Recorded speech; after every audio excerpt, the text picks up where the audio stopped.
This is the Detroit Sports Podcast Network.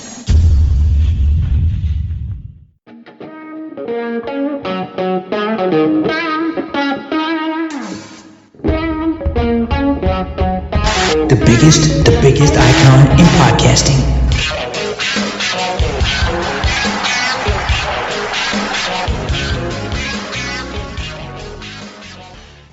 Welcome in, everyone, to a special edition of DocNJock, a spring edition. Weather's nice. Adam and I are feeling good, ready to talk about Detroit sports. Always look forward to turning on the microphone, figuring out great ways to record podcasts with my guy, Adam, the Jock Strozinski, man. It's good stuff. Lots to talk about. Michigan has, again, what is this now, the 14th self-imposed suspension for the program? We'll figure it all out with Sherrone Moore. Interesting games that he chose to sit out. Looking at his schedule, he's like, I got a couple teams here I can sit out. Week 3 and 4 is where I can take a vacation. Pistons had a turnaround season, but ended up short against the New York Knicks. What happened in Game 6? Should Pistons fans be happy? Moral victory? Or should they be upset that at the end of the game they choked? We'll talk about what this season meant and what should happen in the future, and then we'll recap a little bit of news with the Tigers, still winning games.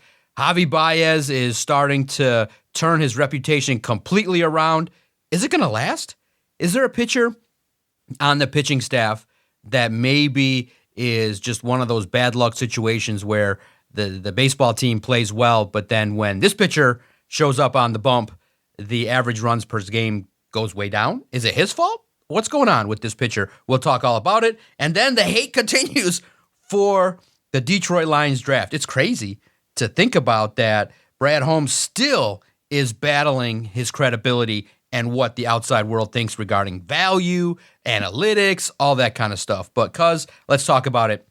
We know where you stand with Michigan. I think the fan base is starting to understand, okay, the boom maybe not is going to come to the degree that everybody wants that's outside of the Michigan program. You know what I mean? I think everybody's waiting for the hammer to get dropped on Michigan, but this is like death by 1,000 cuts. It's like, yes, little information is sprinkled out. Yes, it's like one of those situations where, you know, hopefully none of our listeners have to go through this, but if you ever are involved in a legal case, sometimes you get pinched for something in 2025. You don't have to face it until 2027. By then, all the anger's out. Everybody's already pissed off. Everyone's halfway forgot what the hell we're arguing. Is it about the cheeseburgers? Is it about the recruiting? Is it about this, the doctors? What the hell is this all about? People forget because so much time has passed. The coach that was running all this is not even in the program anymore. The president of the university has decided to leave. So much has happened that my personal opinion is I've just shifted my focus away from Sherrone Moore. I don't care if he deleted text allegedly or not, if he cooperates or not. Me personally, I'm just kind of, my personal focus is who the hell was standing there at Michigan State on the Central Michigan sideline? Who was that? Was it Connor Stallions? Who's going to be accountable for it? Who set that up? Where did that all come from? Once I figure all that out, then that's my level of involvement. Listen, when you decide to take a game off, a couple games off against shitty opponents like Central Michigan, it doesn't mean anything. I don't think this is going to mean much when Michigan has to stand in front of whoever's going to decide what's going to happen to them. And they're going to be like, oh, you did all these suspensions, you did all this self-imposed stuff. I think that regardless, something is going to come of all the shit that went down with Michigan. This is just Michigan trying to say, look what we did. We had Sherrone miss a couple games here and a couple games there. To me, it's irrelevant, and it sucks because it's just another example of Michigan trying to just find little ways to make themselves appear to be better than they are. What did you make of all this nonsense? Sherrone Moore going to miss 2 games of no consequence. I agree with you 100%. I look, as a Michigan fan, I'm just kind of frustrated with this whole thing, right?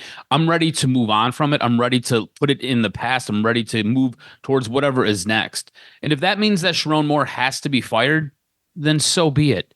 The way Michigan goes ahead and conducts itself and the way that they present themselves, it is the utmost arrogance. And I think that is probably what bothers me the most. And I think that's probably what bothers most non-Michigan fans the most. You're self-suspending Sherrone Moore again. This isn't like it's the first time. Again. And it's 2 games that really, in the grand scheme of things, are absolutely meaningless. It's Central Michigan and who is it, Nebraska? Like, what are we doing? And the fact that you are going to then go to the NCAA, who will have their own punishment and going to say, hey, look what we did. We did this. We suspended him these 2 games. And if you're a Michigan fan and you're like, I don't think he should be suspended. I don't think he should have to self-suspend. I don't think Michigan should be doing this. Take a look at all of this. It was announced late last week that your president, the guy who is a very football-first president, a guy who is a very sports-first president, is stepping down. He's going to take on the same role in Florida. Ask yourself why. Ask yourself what's going on there. Ask yourself, why would a guy who has it made here would go down to Florida? Don't give me the excuse that it's the weather, because it's not. Then you look at your head coach, a guy who was suspended last year, a guy who was suspended the year before that. He's now going to take another 2-game suspension in the upcoming season. You've got the NCAA getting ready to release whatever happened with the Connor Stallion situation. What you've got going on is basically the NCAA telling you that you did wrong and we're coming for you. You're going to get slapped across the ass. And you could have avoided a lot of this if you would have just played ball. But Michigan wanted to do things the way Michigan does. Michigan wanted to play hardball. If you would have just stepped aside and just kind of taken your butt whipping when it was your turn, it would have been fine. They allowed you to keep your national title. They allowed you to do a lot of things. They were willing to play hardball with you. And yet you wanted to put up roadblocks. And then you've got Sherrone Moore sitting here deleting hundreds of messages, and the NCAA was able to recover those. And they're like, hey, man, you were totally a part of this. You totally misled this investigation. So you're going to have to pay the piper when the piper comes due. And here's the thing. The NCAA could give Sherrone Moore a show cause penalty, which means that you're going into this year and you're not going to have a head coach. He won't be able to come back and coach for you. So it's just a giant mess. I feel like Michigan made this much worse than it ever really needed to be. It was already a bad situation, but they made it much, much worse. And I think that is why you're seeing Santa Ono take the role in Florida. This is why you're seeing Sherrone Moore take another suspension. There is going to be stuff that is going to come down, and it is going to hit hard, and it is going to hurt you, Michigan fan. It is going to hurt your Michigan football team, Michigan fan. It is going to make you pay a price for everything that you did. And I'm of the mindset, I'm just done with it, man. Yes, the national championship year was magical. Yes, it was cool to win a national championship in football. The issue is there's this giant asterisk attached to it. Every time you turn around, you're seeing more and more and more stuff. You go to Netflix, there's a whole docuseries on this. There's a whole documentary surrounding Connor Stallions. Like, you just can't get away from it. And I'm ready to move on. I'm just over it. As a Michigan fan, I am incredibly frustrated. And I feel like Sherrone Moore taking this suspension, it's so just insincere. It's so just, we'll kind of take it as we roll, and this is what it is, and it's no big deal. It really should be a big deal. It really, you shouldn't even be in this spot. But it to me just comes across as a program that, again, thinks so highly of themselves, a program that thinks they are the smartest in the room, a program that conducts themselves like they are better than all of the rest and their shit doesn't stink. And the NCAA is there saying, hey, we got the dirty diaper. Your shit stinks. And this is what's going to happen. And they're going to spank your ass for it. Yeah, I'm just frustrated as a Michigan fan. Yeah, it lends to the idea that maybe Santa Ono should not have really brought on Sherrone Moore. Maybe you could have just sent the message that way.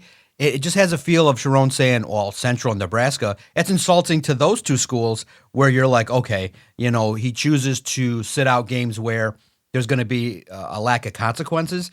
And it's just, with Michigan, it's a slow drip. And it's basically, wink, wink, hush, hush. Yes, something inappropriate happened, but let's just try to legalese this and stretch it out so far in the court system that nobody cares to the same degree anymore. People are just ready for it to be over. They're resigned to the fact that, yeah, Michigan cheated. There's already been a whole new regime. Now there's going to be a new president. So, but look, in the end, and I think it's conclusive to say that in the integrity department, and you could argue that to win championships, you don't need integrity anymore. But what is clear is Michigan was willing to push the boundary and even do things so brazenly, so aggressively to win and to get the supporters off of Jim Harbaugh's back, that they were willing to do what really a lot of people will do. And here's what's crazy, cuz I really believe, and I really do believe, time will treat Jim Harbaugh and Sherrone Moore like Pete Carroll. Pete Carroll was revered. USC, loved, had a player lose his Heisman, was basically paying everybody under the table, allegedly. And it was like, yeah, but their excuse was everybody's doing it. So what? You got running backs driving expensive cars in their family. You have, improprieties taking place. But everybody looks at it like this is a moral issue. And so for Michigan, you sold out your integrity. Everybody but fans of Michigan understands what you did. And now pretty soon, I do believe, and I think the NCAA has to send a strong message. If you don't, there will be no repercussions. There will be no discouragement from somebody else trying it. If you just do this where, we just take a couple suspensions against our first couple opponents that suck, then this is what happens? No problem. We can drag it out for 4 years and get a national championship, sell merchandise, make a shit ton of money, join super conferences, have more playoff games, have light recruiting violations or have light recruiting restrictions when you already got top classes. It's like, oh, great, we can only spend $60 million as opposed to the $100 that everybody else is spending. There's no deterrence when you don't send a message. And I do think that the longer it takes, the more evidence that is gathered, something's got to come. Something's going to come of a nature of probably a year or two ban from the postseason. Some major issue has to be handed down. And if Michigan then chooses to fight it, that just goes to show you the level of arrogance that is there with that program. But you're absolutely right, cuz. And you said it before, which was, I credit you. I joked around when we would talk about it. I'd be like, fuck it, I'd love it if Michigan State did it. But you said cuz. And you can always go back to our YouTube and check out all the archives from 10 years ago if anything suits your fancy. Adam said, listen, I'm not comfortable with Michigan kind of going down this road. We're the leaders and best. We didn't need to do this. We didn't need to go down this road of being kind of scummy and going the SEC cheating route. But maybe there is an argument to be made, and down the road, maybe when the big news happens, we'll have that debate where maybe you did have to do it. That's just what everybody does. But Adam stood his ground, stood convicted that, hey, Michigan prided itself, and the idea, the moral compass of the university is the leaders and best. That's not leaders and best behavior. So own it. Don't just try to pretend like you are leaders and best and then legalese your way out of stuff. Absolutely not. That's not acceptable. That's not what. That's not a standard that you would set as a university that's teaching young men. Cheat to win. Use the legal system and time to evade accountability. Absolutely not. And we'll see how this evolves because there's more coming. And this will just be another stain on the Michigan athletic department, and we'll see what further happens. Now, turning our attention to the Pistons, cuz, man, Game 6 was rough.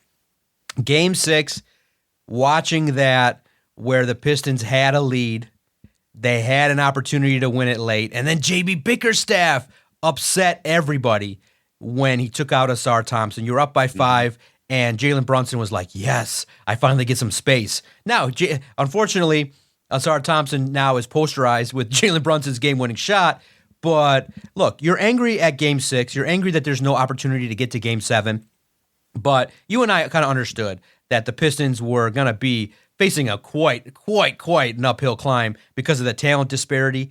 But there is an argument to be made that this Pistons team could have won the series if there was better coaching in game, if there was better execution, and if Malik Beasley didn't have Butterfingers and dropped an open opportunity where you would have had one of the best opportunities to get out there and make a three. And Cade Cunningham, you could argue, hey, he wasn't as much of a closer in his first go-round in the postseason. So, yes, there was anger for Game 6. And I think people, when I asked the question on Twitter, at Detroit Podcast, who's to blame for Game 6, people kind of took it as who's to blame for the series, and they got all emotional. But you guys were great, the most engaged you've been. Welcome to Pistons Talk. It was great to get engaged and talk about who was more to blame, the coach, Cade Cunningham, was it Malik Beasley? But in the end, it made sense. It went true to form how we previewed it. If in a situation in this series, where Tobias Harris and Malik Beasley don't have superstar performances, they weren't going to match what Jalen Brunson and Karl Anthony Towns were going to bring to the table. That's what happened. They didn't match the level of execution that the Knicks had. They collapsed late. It's a young team, but boy, was it exciting. And you know what it is? When a game is over and you feel hurt, you feel let down, you feel devastated and disappointed, that's good. Investment's back. People care. People were engaged. They lit up our Twitter page with hate and Knicks fans, Jerry Ferrara, Turtle from Entourage, Ben Stiller, wanted to chirp. I love it. And I opened the floodgates by talking shit to Ben Stiller, and then he went on a diatribe with all the other fans that jumped behind my back and wanted to talk shit to him because he was engaging. It was fun. I can't wait, hopefully, that this can be a potential rivalry. So it was, to me, disappointing to not be able to close. To have a chance, had you not, there was an argument to be made that the Game 6 loss was more on the Pistons than the Knicks' execution. But, to sum it up, this season was rewarding. It took a step forward. It reinvigorated a fan base. It brought back Pistons basketball and lit up LCA. Now, what sucks is 3 games in front of your fans. 3 losses, man. That's devastating. How did you react to Game 6, and how did you encompass the series? Because I thought it was great to have opportunities to sit, appointment viewing, to watch competitive basketball. It just so happened that the biggest Piston weakness was exposed and that they couldn't close. They couldn't make the plays late. And a large part of it was youth and inexperience, but also, too, your key guys didn't show up, and your coach, I think, made a tactical error. Yeah, it was good to have playoff basketball back. It was good to see this team go on the run that they went on, and it was good to see all the good things that came out of the regular season. The issue was when you got to the playoffs, you seen that there were glaring weaknesses with this team, and this team was not yet ready to be on that stage. And I think that was frustrating. And I went on this diatribe last week talking about how I felt like this team had already won the series because of all of the games that they should have won. And that kind of tells you right where this team is. They didn't really have anybody who was a closer on this team. As good as Cade Cunningham was in this series, he's not yet a closer. As good as Malik Beasley was in the regular season, he didn't show up in the playoffs. He was MIA. As much as Tim Hardaway is a veteran and has some veteran leadership that you could see in this team, and you could see how it proliferated itself, specifically in the regular season, but into certain parts of this game, it still wasn't enough. This team is still pieces away from being able to go out there and contend. And it was frustrating to watch this team just lose the way that they lost at home. You really should have won these games. Specifically, Game 6 is a game that you should have came out with a victory, and yet you let it get away again. How many games in this series did this team have multiple point leads in the fourth quarter? Multiple point leads in the fourth quarter with 5 minutes left, with 3 minutes left, hanging on for dear life with 2 minutes left, and you still end up losing these games. And that's where it goes back to, you just don't have a closer on this team. You do have Cade. Cade is going to be a star. We've known this for a while. You finally got to see it. He really took this team on his back, and he was able to perform. But all that being said, when it came down to crunch time, he wasn't able to get it done. And maybe it's just experience, right? Maybe it's one of those things where you sometimes have to lose, and you have to lose in the playoffs before you can kind of figure it out and you learn how to win. You go back to all of those Red Wings teams in the early to mid 90s. They had to lose a couple of times before they figured out how to win. You go back to those bad boy Pistons teams. They had to lose before they figured out how to win. maybe that's what this is. Maybe it's just the natural step in the natural progression. Maybe next year this team looks much better and is able to figure it out and is able to take a series by the throat and win it. But for right now, what you've got is you've got a team that needs more. They need more pieces. And there was a lot of talk when they brought Malik Beasley in. There was a lot of talk about bringing him in and trading him. Well, lo and behold, he had a really good regular season. He was a guy who helped lead your team with threes. He was a guy who really was, I felt like he should have won Sixth Man of the Year. He was that valuable to this team, and he played such a key role for this team. The issue was when the light got the brightest and the spotlight was the biggest and it was playoff time, he kind of showed you what he was. And there was a lot of talk after the trade deadline about him wanting to be back here, him liking what is being built, him wanting to be a part of what's to come, about what's going to happen going forward. And that's fine and good. But you kind of showed what you are. You are a regular season player. And I felt like the Detroit Pistons, part of their fatal flaw was they had a lot of regular season players on this roster. They don't have anybody that's a go-getter, that's when the game gets big, that they're able to sit there and take it over. They don't have that yet.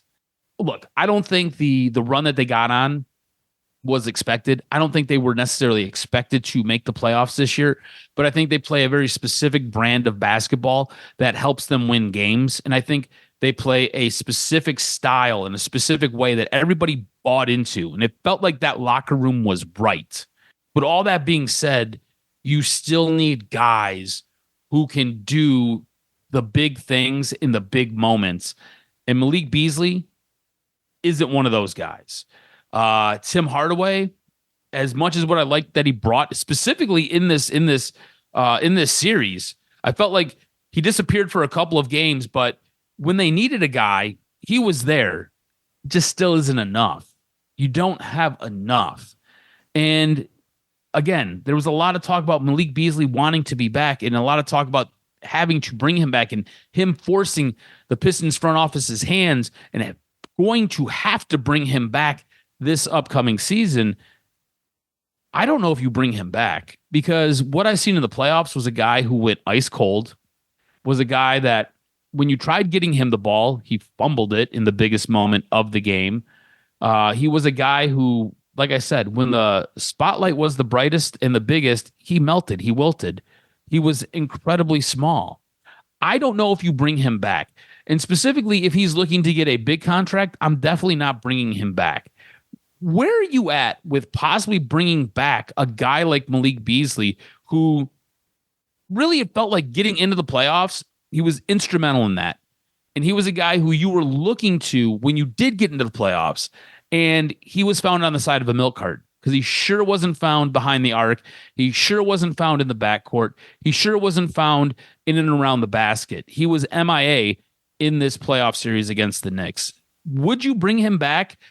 And if so, are you willing to pay what it would cost to get him back here? Yeah, here's the thing. I do think that you owe it to the team to run it back one more time with a healthy Jaden Ivey. I think that if you can get another scorer and add one stretch four affordably, I do think that there's opportunities to give this group an opportunity. Because, look, it's their first time. It's on the biggest stage. It's a situation in which, there's a lot of pressure to uphold what you're about. And at times, he was clutch.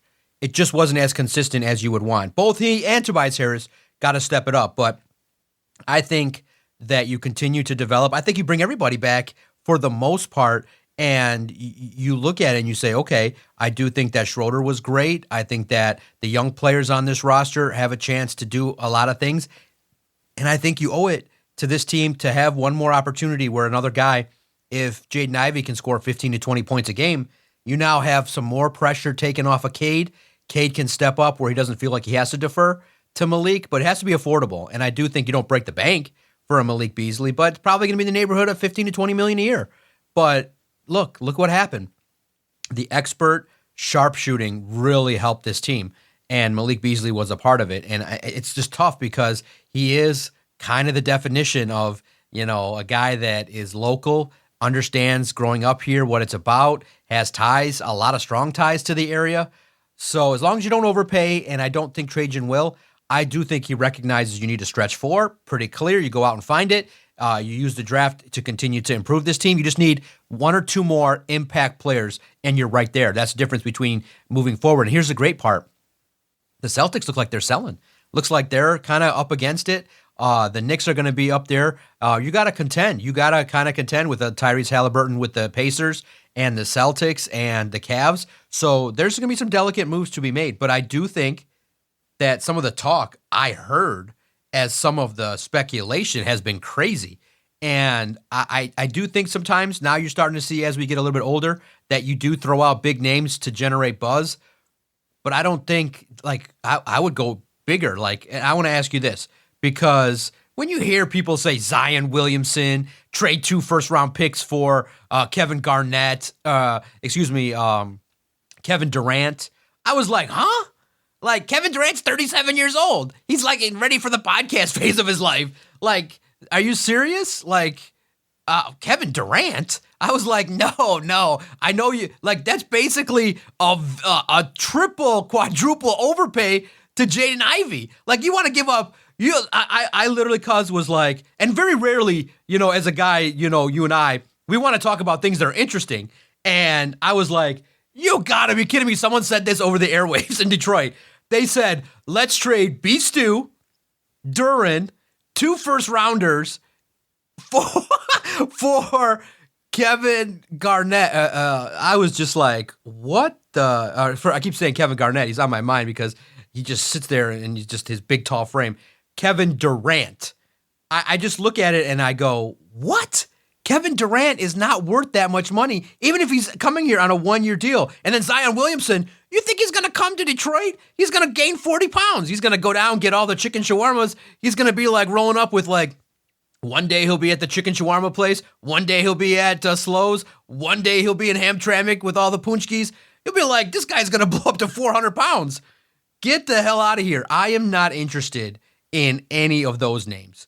I think you try for Devin Booker. You try an opportunity for a blockbuster. If it doesn't work out, no problem. But you need an interesting player here. And there's some interesting names on the free agent list. When you look at the rankings, there's some that are very, very, that are going to be expensive. I would pass on James Harden. LeBron will never come here. Julius Randle's interesting, as a guy who averages 18 points. I'm curious to see if he'd reach his potential. I'm very curious because is there a free agent that you look to that's out there? I'm not interested in any point guards like a Fred VanVleet or anything like that. I just find it interesting that a lot of people like names but have no regard for fit, for the grit factor, for the way in which they're going to come in and do the work. I was just like, to me, I love the idea maybe of Cam Thomas, a great shooting guard that can do something. I don't know. It's one of those deals where there's a lot of different ways that Trajan Langdon can execute that. But when I saw Durant, I was just like, what kind of star attraction are you guys trying to I do think Jaden Ivey can be better given the confines of this offense and the way that he fits. So, it'll be interesting to see who goes out there and who's available. Is there any name out there that you would get? Or do you say, you know what, run it back with the same crew and further development with a couple small revisions could get this team to at least take a step forward in the NBA playoffs? So first off, let's talk about Durant. I definitely don't want Kevin Durant. At this point, Kevin Durant is aged. He's a cancer. Everywhere he goes, he creates problems. You don't want to bring that here. There's no way that's going to actually work here. So I would definitely not bring him in. You need somebody, right? And I don't know if there's a free agent out there who is going to be able to be that Robin to Cade's Batman, or even put Cade in that spot where he's the Robin and the other guy's the Batman. You're gonna have to figure out a trade, right? And I don't want Zion. Zion basically is going to eat himself out of the league, and he's never healthy. He's always banged up. I could see it working because of the style of play, but physically and kind of where he's at and mentally, I just don't like what he brings. I just don't necessarily think that fits with this team. So I don't want Zion. Now, Devin Booker is another guy who I would basically finance the farm for. I would reach out to I would reach out and offer up multiple first round picks. Okay. I would give you a guy like Jaden Ivey. I would give you a guy like Duran. I would give you pieces that I have to bring him in. And then after that, if I could swing that deal and get him here, then you can kind of go out and you can look a little bit and try to find another guy who's going to kind of fit and be that third player that they can kind of work around. But they need to find somebody else to help Cade. And my primary focus would be getting Devin Booker here. After that, you're looking at free agents, maybe Cam Thomas. I think the name people like Brooklyn. People like Lauri Markkanen quite a bit as a stretch forward. They really like that name. That's the name that I hear the most. So keep that name in the back of your mind. Lauri Markkanen, guy that can potentially be a fit here. I mean, there's also a guy like Bobby Portis who's out there from Milwaukee. I feel like he kind of brings that. Like I feel like culture-wise, right? Like that grit, that little bit of an edge. I feel like he would fit that mold for this team. So there are a couple of guys out there, but again, I don't feel like any of these guys that are out there are like these high-priced free agents, are these guys that you need to go break the bank for. You know what I'm saying? We pull up a list of the 25 top free agents going into next season.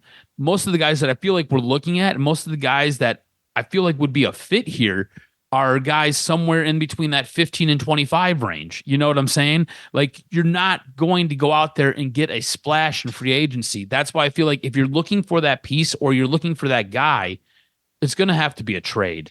I feel like to make this team better, you're going to have to give up some assets, and you're going to have to go get a guy like a Devin Booker. And I think it would work amazingly if you had those two guys. And then if you wanted to bring in Malik Beasley again, right, you can bring him in off the bench. And I think that would work just fine. But you have a guy now who you're not necessarily counting on in the playoffs to get hot. He's going to be a more of a rotational guy, and he's going to give you points when he can. If you've got Cade and you've got Devin Booker, and like I said, you're able to go out there and find somebody else to add to this list or to this team, I feel like you've got enough there where you could really be a dangerous team and you could contend for a championship. Yep, Lauri Markkanen is a finished player, 27 from Utah. Many people think he could be a nice addition. And basically, it's just with Isaiah Stewart, great defender, but you need somebody that can extend the floor a little bit and shoot. And you need nowadays these forwards that can get out there and go up there and be able to kind of get some buckets and take some pressure off of Cade. And so that's the first thing that's got to take place is find some more help. Of course, Jaden Ivey is that help, and then you're going to get a couple more pieces. And look, the future's bright. And I will say this.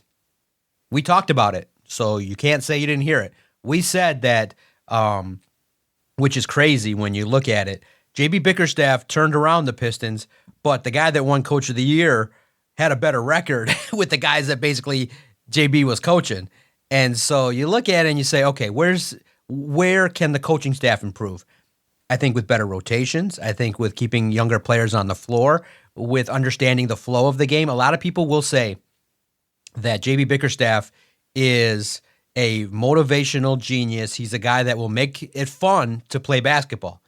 But eventually, at the highest level of basketball, you got to continue to grow as an X's and O's guy.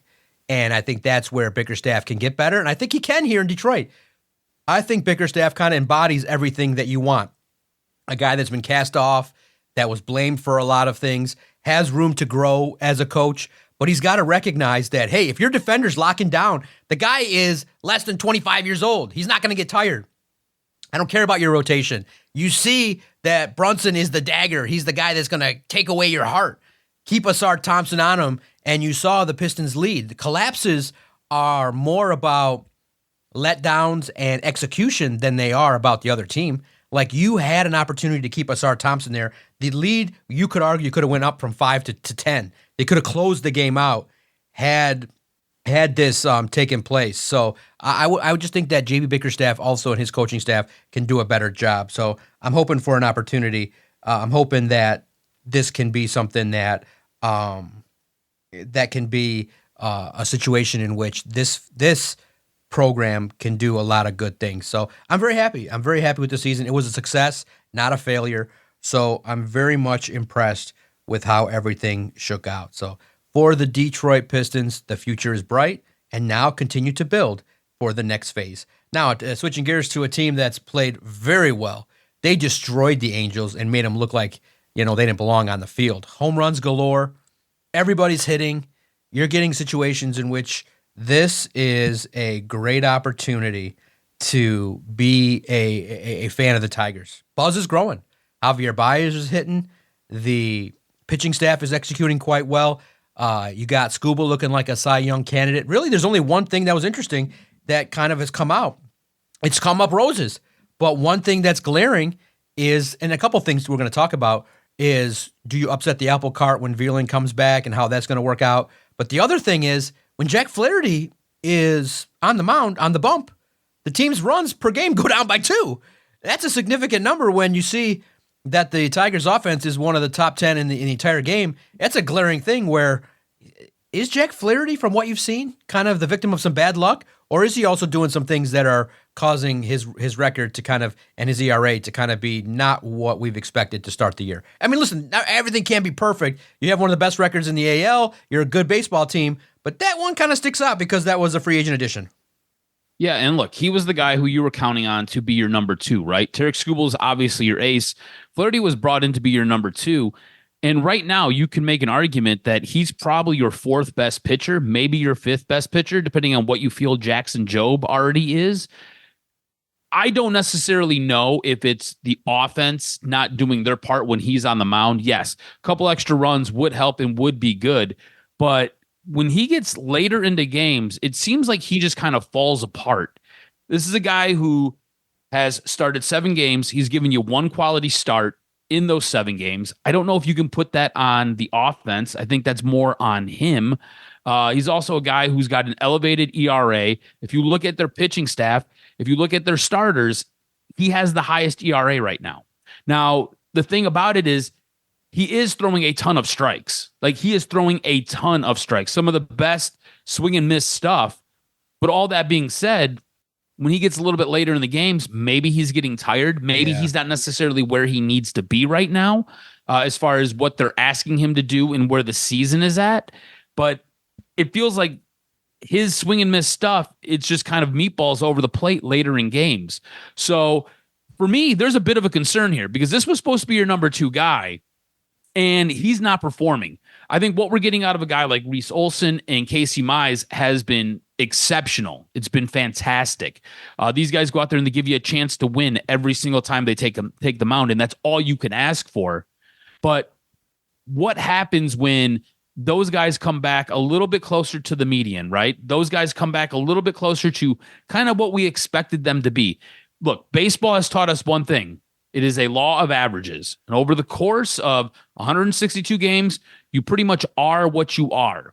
And I'm not sure if what we're getting out of Casey Mize right now is going to be able to be sustained for the rest of the season. I'm not sure if what we're getting out of Reese Olson is going to be able to be sustained for the rest of the season. I'm hoping what we're getting out of Jack Flaherty, this is just kind of the ebb, and we can kind of get back up there with the flow, and it'll help balance itself out, and he'll be able to give us better starts and be able to produce a little bit more. But I have a little bit of concern because, again, this is a guy who you were leaning on and accounting on, and he just hasn't been able to do it. Now, like I said, it's been a little bit offset by the other guys in the rotation, but I'm not sure what you're expecting out of Jackson Jobe for the rest of the year. You know what I'm saying? Jackson Jobe right now is a guy who it really feels like every 12th day they're kind of rotating him into the rotation, just trying to limit his innings, trying to keep him on track to be able to get through the rest of the season. So if that's the case, and Jack Flaherty's not really able to hold his own, all of a sudden your pitching rotation, it looks like you're down 2 spots.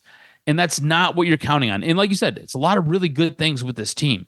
They are the best team in the American League. They are a team that's what I think it's like top 5 in home runs. They have like one of the best run differentials in all of Major League Baseball. There's a ton of great stuff to talk about with this team. And they've got one of the better rotations, and they've got one of the better bullpens in all of baseball. But when I look at that rotation, I kind of look at Jack Flaherty as being that weak link, and I'm not sure if it's just a thing where it's early in the season and he's kind of working himself into that midseason form, or if this is something that we really need to be concerned about going forward. What I do know is I'm concerned about it right now. Yeah, it's look, man, the record is great. They're winning games a lot of different ways, and they're not only and winning, the way they're winning is fantastic. Yeah, the way they're winning is like dominant. And it's great when you're a 22-13 team, as we're talking. And guess what? You're playing the Rockies, who blow. So you are a baseball team that's doing a lot of good things. But here's the thing. Now, I can't wait to see the series when eventually they play the Guardians. It's going to be great because those are 2 teams at the top of the Central that are playing really well. So it's a good baseball squad. Look, man, Javier Baez is somebody that you got to give credit for the run that he's on. And you say, well, there was a factor where maybe he was hurt, and to the degree that he was impacted, he wasn't seeing the baseball. Clearly, he's now more of a contact hitter, but is spraying the baseball all over, which is good. It's a couple at-bats with some power. You always will take that. So, look, this is a savvy veteran that's kind of found his way back, and you'll take it. Look, you'll take any contribution that will help this baseball squad. And with Kerry Carpenter and Spencer Torkelson, look, man, Spencer Torkelson didn't get his 10th home run, which is crazy to think about, until September of last year. He's already at 10 in May 7th. So to get that productivity and then to get Riley Green back on track when he hits, cause that's a staple where, and we're going to start saying it right here from the podcast. You got to add not just 1, but 2 more bats. Add a pitcher and a bat. Add some defensive prowess to this baseball team, cause I think it happens. I think this team. Look, you're getting Matt Vierling back as well. Yeah. He had a rehab assignment down in AAA. Hit a couple of home runs, so he's coming back. That'll help. That helps defensively and offensively. Exactly. I think that this could be a buyer's market for the Detroit Tigers, and that can only be a good thing if this team continues to showcase, hey, we're close. Sacrifice 1, maybe a prospect, maybe something that you can be willing to part ways with. And then look, what we can only hope for on a baseball squad, which is crazy, is that if you got a guy that's a weak link and a Kenta Maeda, and he throws a pitch 45 feet off a home plate that I can't stop watching, you part ways with him. You DFA him. Look, his salary's elevated. That's a mistake. You know, that's an evaluation that you made. That's a mistake. Maybe the Cobb signing could be a mistake. But look, right now, this pitching squad is elite. This baseball manager is in control. You can see the staples of like, all right, we got our analytics department. We're like, hey, don't swing at shit. Take advantage of the strike zone. Don't, don't work yourself into counts that are disadvantaged to you. Swing at strikes. Don't swing at misses. And with the pitchers, they got one of the best pitching coaches in the entire Major League Baseball. And so I do think that the talent, we've undervalued the talent that's on this roster. Spencer Torkelson took the challenge to step it up, and it goes to show you that, hey, when you're a team that is built properly and uses the marvels of modern analytics to take advantage of pitching, my goodness, take advantage of hitting advantages, my goodness, you could tell this team is well coached, has all the advantages of analytics to know tendencies, to learn, to grow as a team. They're having fun. It's a fun baseball team to watch. And let's go support the team. Enjoy going to Comerica or watching from home. It's a great opportunity for a baseball team to night in, night out, kind of check in. And it's fun. It's fun because Detroit sports is kind of hitting that now second half of the 2020s to be able to start talking about playoff series. And it was great to talk with like the Pistons and breaking down X's and O's in the playoffs, which was crazy that in the history of the podcast, there was basically one playoff game that or one playoff series and basically the first playoff win in the entire run of this podcast. And now basically two. The Tigers have also been irrelevant for almost 10 years in regards to, last year was a deep run, one of the first that we've had in the run of the podcast. So, and remember, guys, we're 600 episodes in. So this is fun. Now it's exciting. I'm energized to talk about talent acquisition. I'm excited to talk, like now we're going to talk about the Lions. I'm excited to break down, hey, risks. Like, how do you go from being good to being elite?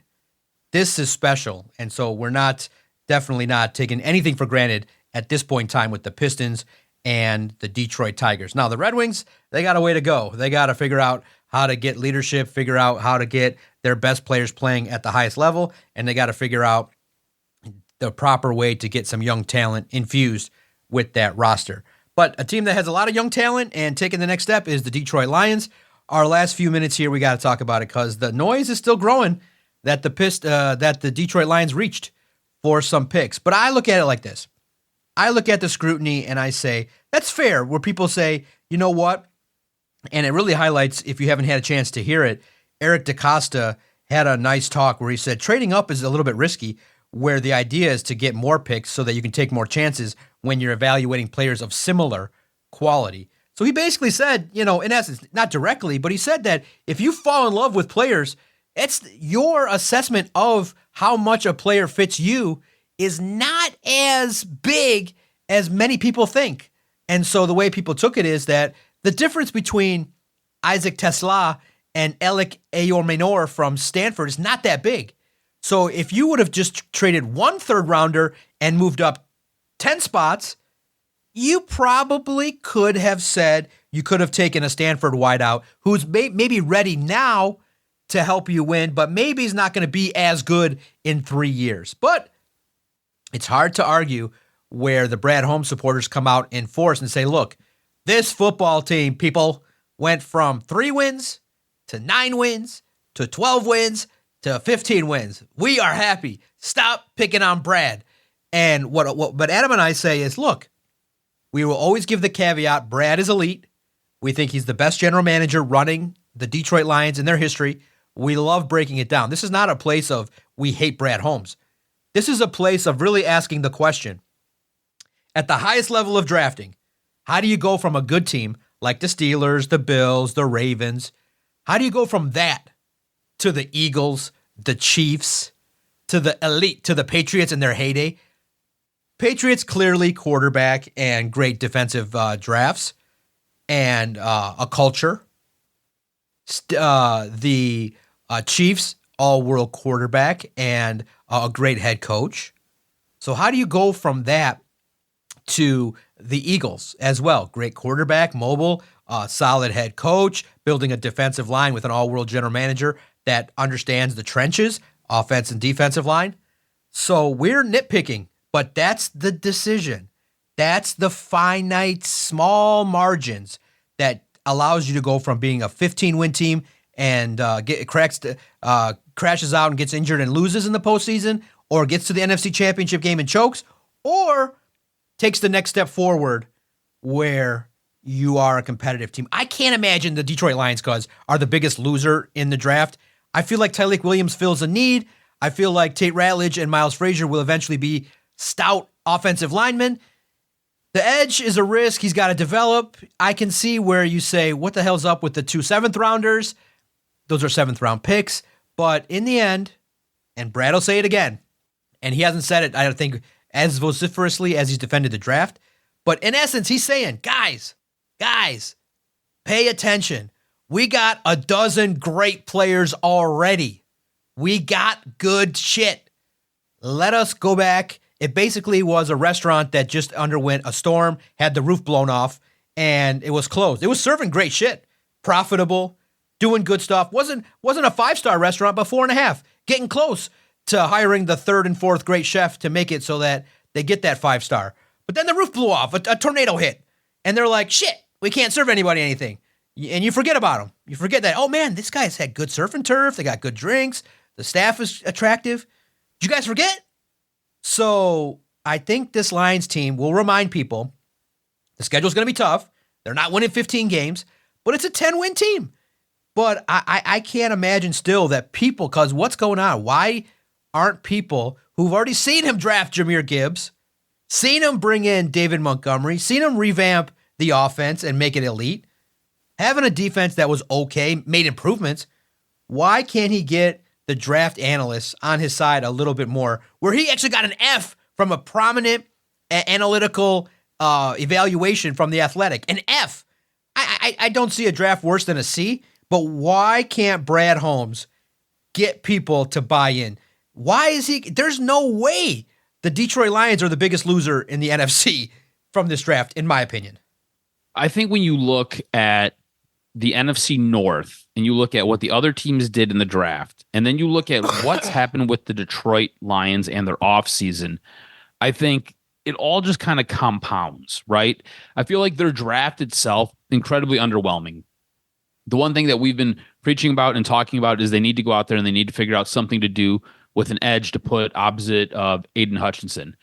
Those in the know who kind of are in the area knew that you also needed to address defensive tackle because Aleem McNeil's not coming back right away. He's going to be out for a while. I'm going to ask you, is it because white men don't play wide receiver? No, look, I get it. Tesla is not the big reach is, and I'm kidding, but I look at it like I agree with DaCosta. Like, I feel like you could have got a similar player by trading a little bit less, in my humble opinion. Yes. Look, 110%. I feel like that trade kind of was the tipping point for this draft, right? So you get through the first 2 rounds of this draft, and you still haven't addressed the edge position, and now you're going into the 3rd round, and what do? You trade up, and you trade a lot to move up to go get a wide receiver. And we talked about this right after the draft. Currently, he's 4th on your depth chart. So you traded all of those assets, and you traded all of that draft capital, and you're going to impact next year's draft capital to go get a wide receiver who might not even start in a 3 wide receiver set. And I think that is the part where everybody's like, what are we doing? What is going on? And I think that's why the draft itself gets panned. And then, like I was saying, you look at the offseason as a whole, you lost both of your coordinators, right? One went to the Jets, one went in division. So now you've got to deal with that.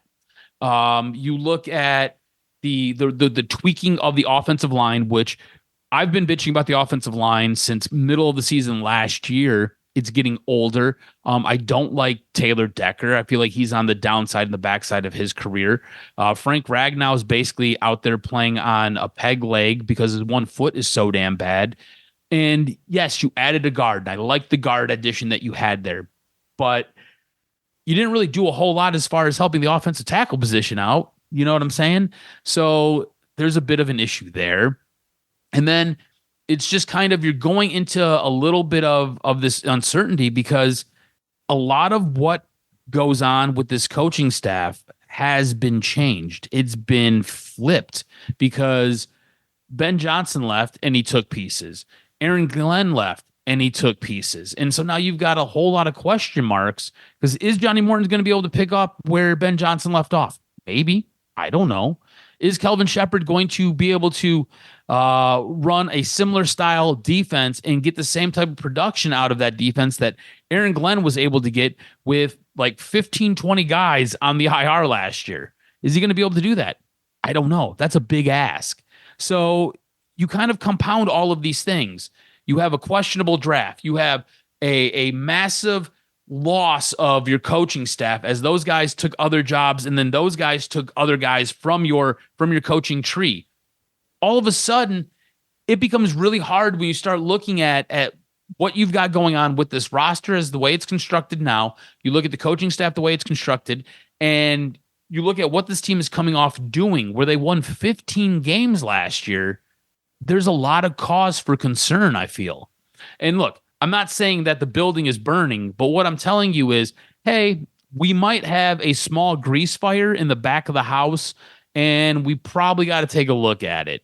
And that grease fire really revolves around that defensive line, not really getting the additions that I feel like we felt it needed. And it's not knowing what your new coordinators are going to be able to get out of this offense and out of this defense. And if you listen to Brad Holmes, he's going to tell you everything's great and everything's fine. But the defense was a concern a year ago. Defense was a concern the year before that. The defense has been a concern, and Aiden Hutchinson snapped his leg right in half. So is he going to come back and be the same player? You don't know. Aleem McNeil, his knee got shredded. Is he going to be able to come back and be the same player? You don't know. So those were two key pieces on your defense, and it just kind of feels like we're whistling by the graveyard, specifically with those two situations. So I think when you look at the Detroit Lions and their offseason, I feel like in the NFC specifically, because Chicago got better, they also took your coach. I feel like the Vikings kind of stayed where they were. I know quarterback is still a bit of a question. Maybe Aaron Rodgers goes there. I know that the Vikings don't sound like they're interested in all of that, but the Vikings, I feel like, kind of stayed on par with where the Vikings were. And then you look at Green Bay. Green Bay finally added a top-end wide receiver to that offense, which, when Jordan Love is healthy, can go. And their defense has been a bit of a quagmire that can cause fits. Doesn't always cause fits, but can cause fits. And then you look at the Lions' schedule. Last year, they got really lucky. They didn't play a whole lot of games outdoors. Right. And now you add that in because this year, there's going to be a bunch more games that they're going to be having outdoors. Correct. So it's just one of those things where you look at what was done this offseason, a lot of losses, and it doesn't look like you made a whole lot of additions to areas that were of need. And I think that is where people start to get a little bit concerned, and they, one, pan the draft, two, they pan the offseason, and they look at the Detroit Lions and they compare it to the other three teams in the NFC North, which last year was considered the toughest division. And you say, hey, the Detroit Lions have the biggest offseason loss, and they're the biggest losers of this current offseason as it's kind of progressed thus far. Agree. And I think what we're saying is, in total, we don't feel that the draft, as put together, maybe is enough to put this team over the hump in 2025. It's good to sustain success. It's good to fill holes. But when your window is starting to close ever so slightly, the window's open, but it's starting to close because your contracts are going to get very bloated and you're kicking the can down the road with all these option years you're putting on the contracts. But pretty soon, you're going to start doing the restructuring with Goff and Sewell and Decker and Ragnow. You're going to start to, figure out ways to kick the can down the road to get some more money. Now, the $25 million a year that goes up is great. You get one free player a year. That's good. But at the same token, the bill's coming, and some guys are going to be leaving. So you have to make sure that a Tyleik Williams is going to be a star, that a Broderick Martin that you took a risk on before it didn't work maybe proves people wrong. You have to also remind people that it's still a good football team. We always say it's a good football team, but we just don't feel like, and I think a lot of people don't feel like, when you emphasize the draft, that the moves made help propel this team to jump over teams that were pretty darn good. Now, the Eagles did lose some pieces. They lost some, but we'll see if the opportunity presents itself for the Detroit Lions to slide in. Adam and I have a little bit more doubts because of the risks in the project. You took an edge rusher in the 6th round who's a project, who's still got to develop more moves. Now he's Egyptian, so that's good. He's got a good motor, a good heart, and he'll be somebody that endears himself quickly. But it's a talent-based situation. He's got a long way to go. Isaac Tesla, a little bit of a ways to go. So that's 4 picks out of your 7 that you maybe are going to have to wait on. That could be the difference between winning on the road against Washington if your schedule is tougher and losing. So we'll see. We'll figure it out. So it's going to be one of those deals where this Detroit Lions football team is going to be very much a pressure-packed season, and we'll be here at the Detroit Sports Podcast to follow it all. Make sure you follow Adam on Twitter at AdamRSTROZ. Follow the network at Detroit Podcast. Make sure everywhere that you listen to your favorite audio content, make sure that you like, subscribe, and do everything possible that do everything possible to share, let everybody know, hey, there's the great guys. You're going for a walk. These guys do Detroit podcasts, and they're passionate. They love Detroit sports, and they're uncensored, unfiltered, and dedicated since 2013 to bringing you great audio content. Thanks, cuz. I can't wait to fire it up next week for the next episode of Doc and Jock. You fucking podcasters. I said don't let them in here.